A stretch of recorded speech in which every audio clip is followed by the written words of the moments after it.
where emotion is involved, evidence is not required. Greetings, people. I come in peace.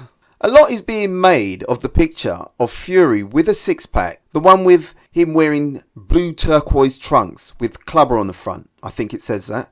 I'm not convinced it's a recent picture. In fact, I don't believe it's a recent picture, as he's wearing the same trunks in the Derek Chisora Mark III fight over a year ago. Unless, maybe, Fury decided to wear the same underwear and had the identical facial hair. It's not impossible, but I can't help but think that type of reasoning is a bit wet behind the ears. Look for yourselves and tell me this picture isn't from the same time. Come on, surely that's from over a year ago. He weighed in at 260 pounds, 268 pounds. Now, if this picture was taken more than a year ago, why is he and others using it to prove that he was in good condition for the fight with Usyk? If they have to lie about that, then it makes you wonder what was going on in the camp.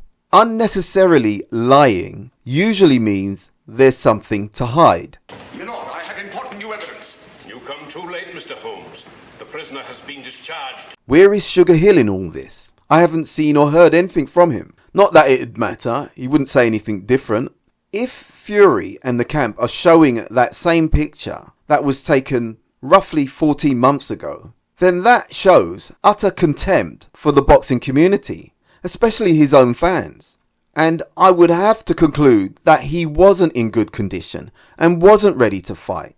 And the hearsay that he was being manhandled in camp must have been true.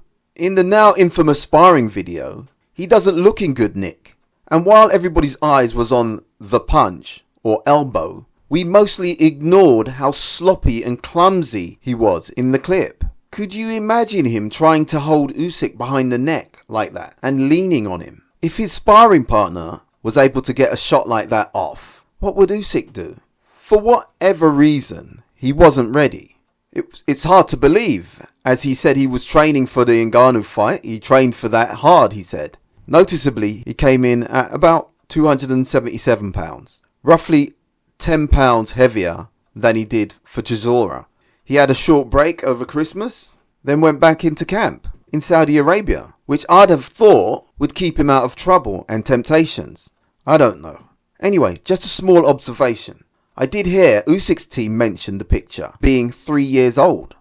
Whoever's behind all this thing must be out of his mind. On the contrary, my dear fellow, if my assumptions are correct, this little scheme has behind it the most brilliant and ruthless intellect the world has ever known.